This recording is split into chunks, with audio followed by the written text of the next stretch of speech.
बेटा suit suit करदा यानी सूट जो है वो सूट कर रहा है। अब यहाँ नजर ये आ रहा है कि जो मुद्दा जिनको सूट कर रहा है वो उनकी अपनी अपनी बात कर रहे हैं। ठीक है, ऐसे में संसद की कार्रवाई बाधित और वो संसद चलने का कितना खर्चा वो बार बार बताने की देशवासियों को जरूरत भी नहीं है। लाखों करोड़ों रुपए टैक्स पेयर के पैसे वो जाया हो रहे हैं, वेस्ट हो रहे हैं, क्योंकि इनके अपने एजेंडे जो इनके मुद्दे जो इनको सूट करते हैं वो सिर्फ उस पर बातचीत करना चाहते हैं। अब जनता के पास क्या ऑप्शन है?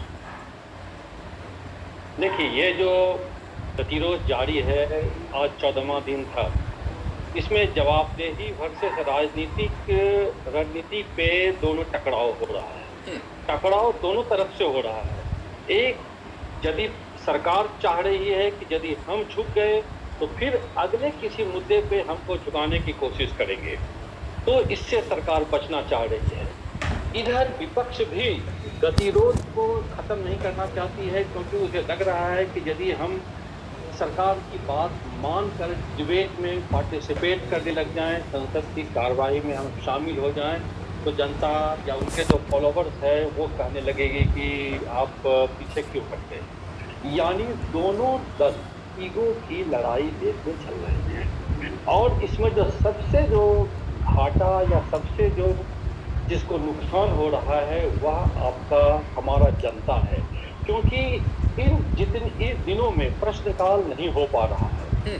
और जो प्रश्नकाल नहीं हो रहा है, दूसरा कि जो सांसद हैं वो अपने क्षेत्र के समस्याओं को भी नहीं उठा पा रहे हैं इस झगड़े के चलते। इस कारण से जो सुधार या जो समस्याओं का निराकरण सांसद या संसद में हो सकता था वो उस पर ब्रेक लग गया है।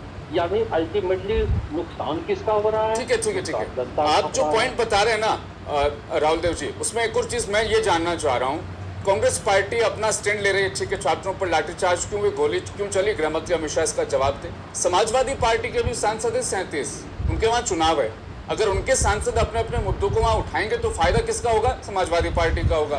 क्या राहुल गांधी अपने साथ समाजवादी पार्टी का नुकसान करवा रहे हैं?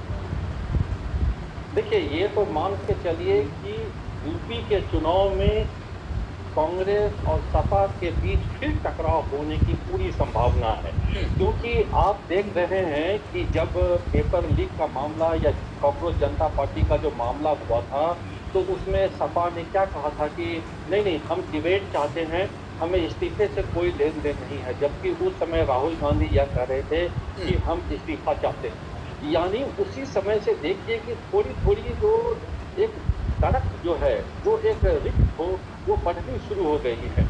और अभी भी जो सपा है उसका मुख्य मुद्दा ये है कि ये जो चंदा चढ़ावा चोरी का मामला है उसको जिंदा रखा जाए, क्योंकि वो उसके राज्य का मामला है और इसे वो भुनाना चाहती है। बाकी मुद्दे में वह उसको उतना इंटरेस्ट नहीं है।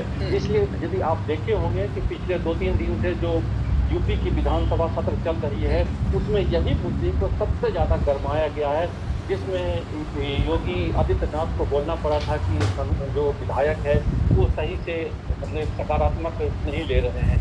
यानी सपा और कांग्रेस दोनों अलग अलग धारा में हैं और दोनों एकजुट आने वाले विधानसभा चुनाव में नहीं लड़ेंगे, ये मान के चलिए, क्योंकि सपा इस बात को चाहती है कि वो अपने दम पे कुछ आगे बढ़े।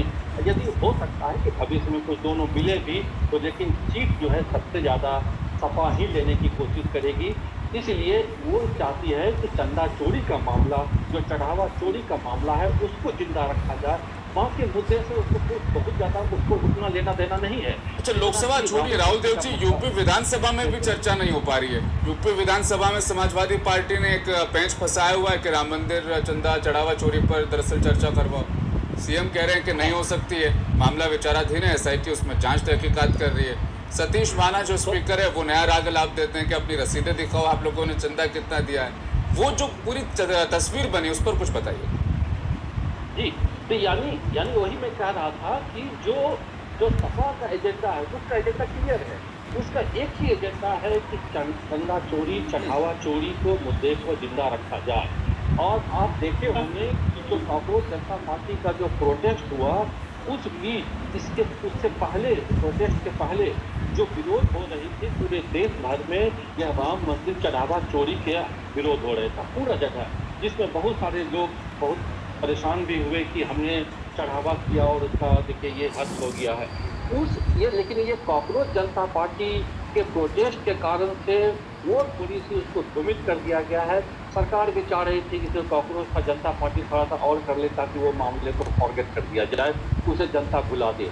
लेकिन वैसे ही वो प्रोटेस्ट खत्म हुआ कि सपा ने फिर एजेंडा बदल लिया और फिर वो चंदा चोरी का मामला लेके पहुंच गई है। और ये मेरा ऐसा मानना है कि यदि यह मुद्दा को जिंदा रखा जाएगा तो शायद कहीं न कहीं भाजपा को या एनडीए जो के दल है उनको आने वाले चुनाव में थोड़ा सा नुकसान को उठाना ही पड़ेगा, क्योंकि ये सेंटिमेंट का मुद्दा है और सेंटिमेंट सबसे बड़ा खतरनाक चीज होती है, क्योंकि एक बार किसी का सिर घूम गया कि आप गलत हो तो गलत हो जाते हैं, फिर दिनेश शर्मा जी, वो बटन दबाने में थोड़ी से संकोच कर लेते हैं। मेरा जैसा क्या ये जो विपक्ष जो फिलहाल हम देख रहे हैं इस मॉनसून सेशन में, ये ओवर कॉन्फिडेंस में आगे जाकर कुछ गलतियां करेगा, या जो चल रहा है जिस तरीके से वो चीज़ों को कंट्रोल कर रहे हैं वो एकदम सही है और मतलब बेस्ट है विपक्ष के मतलब हिसाब से, आम जनता के एतबार से?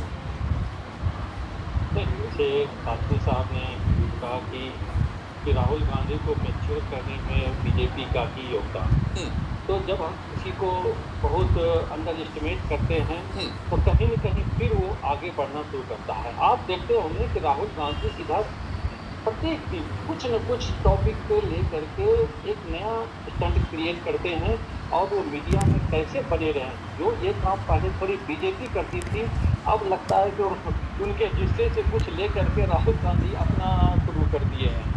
लेकिन जो एक सबसे बड़ी चीज़ है कि वो है कि क्योंकि आप पार्लियामेंट में हैं तो वहाँ एक गंभीरता और आपकी भी ये कोशिश होनी चाहिए कि हम चर्चा के माध्यम से सरकार को कटघरे में खड़ा कर दें। आप यदि थोड़ी सी पीछे चले जाइए तो राहुल गांधी क्या कहते थे कि पेपर लीक मामले पे बहस हो, पेपर लीक मामले पे चर्चा हो। जब सरकार ने कहा कि हम चर्चा कराएंगे तो राहुल गांधी के जितने भी स्पीच हुए वह कोई पेपर लीक मामले पे कुछ नहीं बोले, ना ही किसी पेपर लीक में जो भी अमेंडमेंट है या जो भी धाराएं हैं या जो भी कानून है उसमें और क्या सुधार हुआ जाए या उसमें और कमी है उसको कैसे और मजबूत किया जाए, उस पर एक शब्द भी नहीं। ये तो उचित नहीं है, क्योंकि आप नहीं, आप एक सेकंड राहुल देव जी, हम उचित अनुचित की बात करते रहेंगे। पता हो क्या बोल के गए? वो अंधभक्त को डिकोड करके गए संसद में खड़े होकर के, समझ रहे हैं आप? और वो उनके फेवरेबल वाली बात है। वो उसके जब चंक्स कटेंगे, रील्स करके सोशल मीडिया में जाएंगे और वो अंधभक्त की डेफिनेशन संसद में दे रहे हैं, तो फिर उस पर एक आम लेवल पर जमीन पर उसका एक माहौल बनेगा। वो उचित अनुचित करने लग जाते हैं तो इतना फैन मिलता ही नहीं, समझ रहे हैं आप बात को? तो उनकी जो टैक्टिक्स है पॉलिटिकली एंगल से अगर हम देखेंगे तो अब वो अपने आप को थोड़ा सा मैच्योर करके जनता के बीच नब्ज में घुसने की कोशिश कर रहे हैं, ये समझ रहा हूँ। उचित अनुचित तो देख ही रहा ना कोई भी।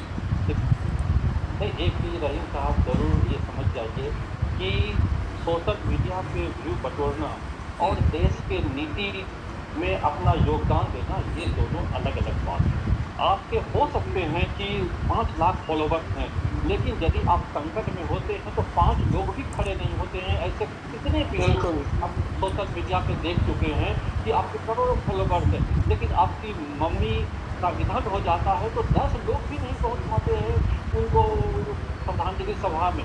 ये वो बात तो नहीं, आप विपक्ष के नेता हैं, आपकी भी जवाबदेही उतनी ही है जितनी सरकार की है, और सरकार को ये बताना कि इस पॉइंट पे आपकी गलती है, इसको ठीक करना पड़ेगा आपको। लेकिन उस पर बात नहीं करते। उससे तो अच्छा हमें ओवैसी साहब लगे कि जो जो जो जो पेपर लीक मामला था उन्होंने उस पर अच्छे जवाब दिए कि इसमें कैसे कैसे सुधार किया जाए, क्या इसमें तब्दील किया जाए, और किस प्रकार से सरकार एक्शन ले कि कल कोई व्यक्ति कोई आंदोलन खड़ा कर दे और सरकार को कहे कि ये रिजाइन दे दो और चुनी हुई सरकार। इस मामला में ओवैसी साहब की गंभीरता का हम प्रशंसक हैं। कई लोग उसको मानते हैं कि वो पूरी तरह से एक्सट्रीमिस्ट हैं, लेकिन मेरा ऐसा मानना है, और मेरा नहीं, जो सोशल मीडिया आप देखेंगे तो उस पर उनकी कई वाहवाही हो रही है कि चलो इस डिबेट में उन्होंने अपना सुझाव दिया लेकिन राहुल गांधी से भी ऐसी उम्मीद की जा रही थी, कांग्रेस के दलों से भी उम्मीद की जा नहीं, रही बिल्कुल सही कह रहे हैं आप। वो ऑपरेशन सिंदूर के बाद जो डेलीगेशन विदेशों में भेजे गए थे, खासतौर पर मुस्लिम कंट्रीज में फैज असदुद्दीन ओवैसी को बनाकर भेजा गया था, उसके बाद से वो चेंजेस उनमें देखने को मिले।